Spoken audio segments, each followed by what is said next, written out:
Pat, are you did you remember that every week you cover the course breakdown? Are you ready to talk about TPC Southwind, or did Yeah, you I forget feel like that? I did remember that, and I'm ready to go this week. I'm looking forward to it. I mean, it's a no cut event, so it is a little bit different, and I'll probably scale back a little bit than I typically do as far as what I'm playing. But we got a fantastic field this week, so yeah, I love TPC Southwind. It is a great course in Memphis, Tennessee. It is a par 70 playing right around 7,200 yards and above. It is you got Bermuda greens here, so we're back on Bermuda after getting bent slash POA, whatever, like having to decide what we are. Yeah. We're on just pure Bermuda greens this week. There are 78 players in the field, and as I mentioned, it is a no-cut event. This course plays really tough. I mean, you look over the years, I mean, it's literally in the top 15 to 20 toughest courses on tour every single year. There is a ton of water on this course. As a matter of fact, this course gobbles up the most water balls of any course all year long. So that is something that you definitely want to look at. You want to avoid those guys that, might spray it off the tee a little bit or whatever, but and avoid those big numbers. You just can't F up your approach shots on this course. And you pretty much got to keep it in the fairway. I mean, we talk about this every week when you look at driving accuracy versus distance and whatever. I like accuracy this week. I do like your accurate guys, your guys that are not going to get into trouble off the tee.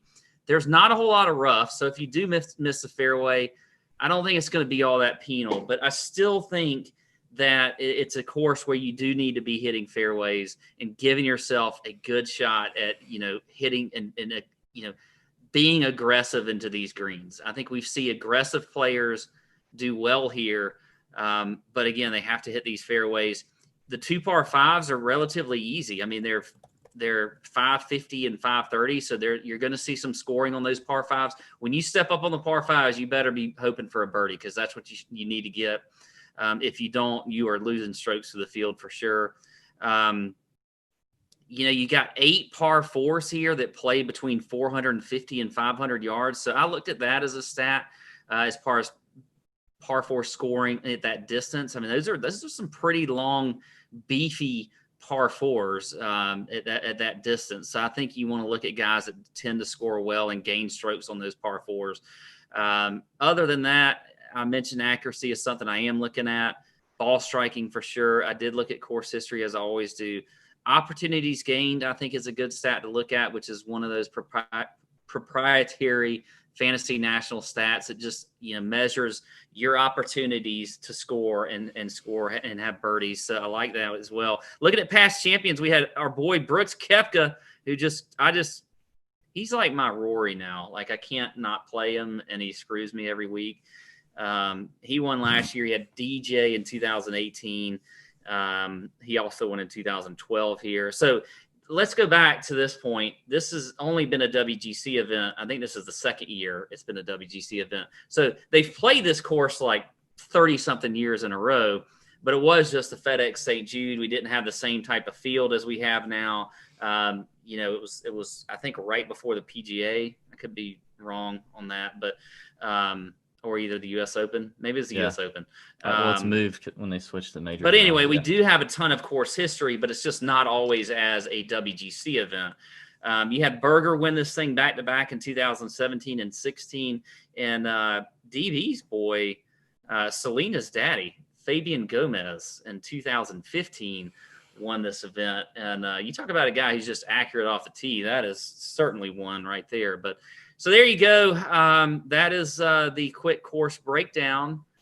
Any extra thoughts that you may have, David? Hey, yeah. I mean, if we're talking DFS, what matters more than everything Pat said, if you're playing tournaments in DFS, is ownership. It is an ownership week. 78 players, 55. He mentioned 78 players, no cut. We all know what that means, right? Ton of volatility, ton of changes. You need guys who score. That's number one. You got to have guys who can take advantage of those 2 par fives Pat mentioned, make those birdies. I think form matters a little more when you're picking players like that. I'm a little more against playing a guy just because he's low owned if we still haven't seen at least some semblance of form over the last couple weeks, because I want him going in there confident. I want him going in there being able to attack when they need to on the holes they need to and score, because this is for DFS. You got to score. You got to make the birdies. You got to make the eagles to come out on top here, and finding ownership leverage is numero uno. You mentioned the greens, Bermuda. They are very small. They're smallish and they're a little slopey, which is why you talked about how it can be penal when you don't hit the greens, because you're going to have to chip out of this Bermuda, which is not always fun, onto small, slopey greens. So that's obviously something to look at. I think this course tends to favor the faders a little bit. You got Brooks, who plays a fade, DJ, who plays a fade, Berger, one back-to-back, who plays a fade. I don't know about Gomez, Crane, and English, but they probably play fades, okay? So I think a little bit of a fade bias helps. A lot's going to depend on – I do think you're right about accuracy. I think that matters more than anything in terms of off-the-tee stuff. Obviously, your bombers like DJ and Brooks can club down. That's for sure an advantage. The defense here is being able, if it gets a little windy potentially, which could happen. I see a little bit of wind predicted already right now. We won't get a whole lot into the weather yet, but it also looks to get some rain this week, which is going to soften it up a bit. I don't love that. I would prefer this to play firm and fast, but we'll see how it goes.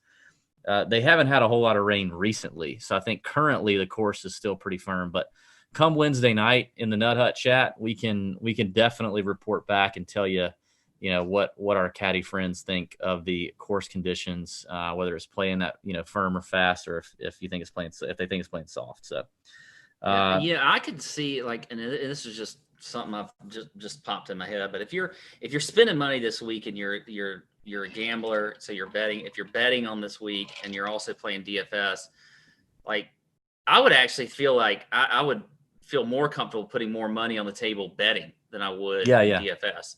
I like this week for a bet from a betting standpoint. Same. But I'm not as big of a fan from a DFS, and it's just always that way when you have a no cut event, because your lineup just has to be so, like, to win like one of these big tournaments this week. It always has to be just so perfect, but because from a leverage standpoint, from whatever else, it's just so much harder.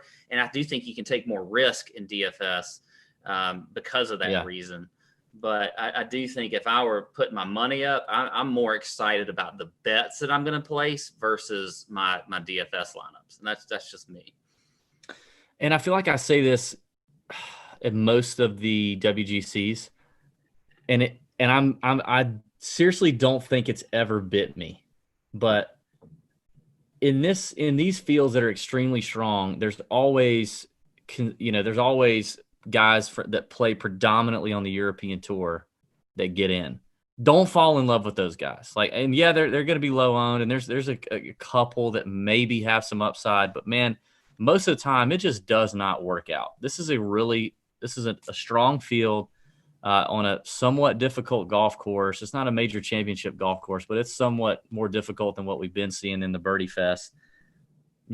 Most of the time it just doesn't work out. So, if you get enticed by a 1% owned, oh my God, I'm going to be way smarter than everybody else, European Tour, Asian Tour predominantly playing guy, like, don't get too caught up in that and just pivot to the guy who's 3% or 4% owned in tournaments that plays on the PGA Tour regularly. Like, that's not going to kill you.